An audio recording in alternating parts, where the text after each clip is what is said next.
এই পৃথিবীতে সর্বোচ্চ জ্ঞানী ব্যক্তিকে হাজারো নাম আসতে পারে, বিজ্ঞান মহল থেকে, আধ্যাত্মিক মহল থেকে, দার্শনিক মহল থেকে, সাহিত্যিক মহল থেকে, মনস্তাত্ত্বিক মহল থেকে, অর্থাৎ নানান জ্ঞান তত্ত্বের জগৎ থেকে নানান নাম কিন্তু উঠে আসতে পারে।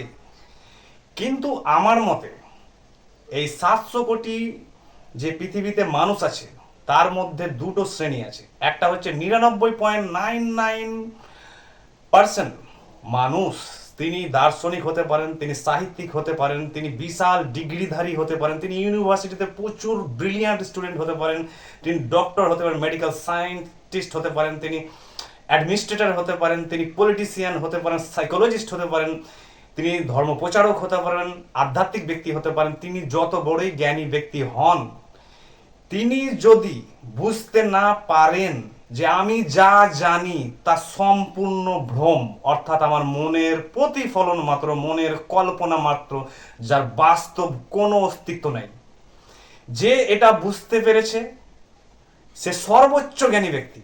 কারণ সে সমস্ত জীবনের অন্ধকার, পীড়া, ব্যথা, বায়াসেস, ঈর্ষা, লোভ, হিংসা, বিবাদ, বিভাজন, কলহ, অভিযোগ থেকে সম্পূর্ণ সে মুক্ত।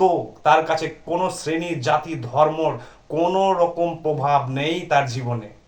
তার জীবনে কারো পজিটিভ বা নেগেটিভ কথা বা অ্যাক্টিভিটির দ্বারা সে প্রভাবিত হন না, অথচ তিনি কিন্তু কাজ করতে সমর্থ, সাকসেসফুলি।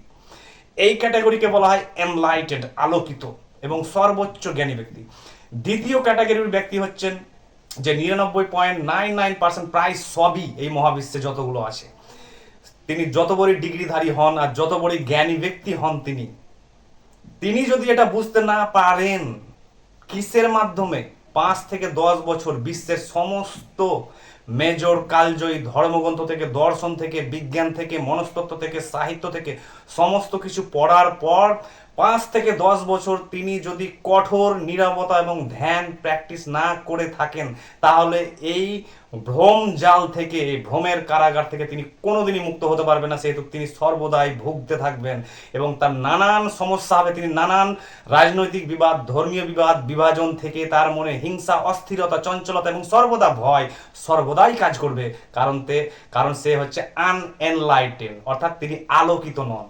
এর বাইরের জগৎ আর নেই। যে আমি যা জানি, এই সভ্যতায় পৃথিবী যা জানে 20,000 কোটি বছর ধরে ইতিহাসের সভ্যতার যাত্রায়, যে আমাদের যা শেখানো হচ্ছে তা হচ্ছে মনের প্রতিফলন, অর্থাৎ যার কোনো বাস্তব অস্তিত্ব নেই।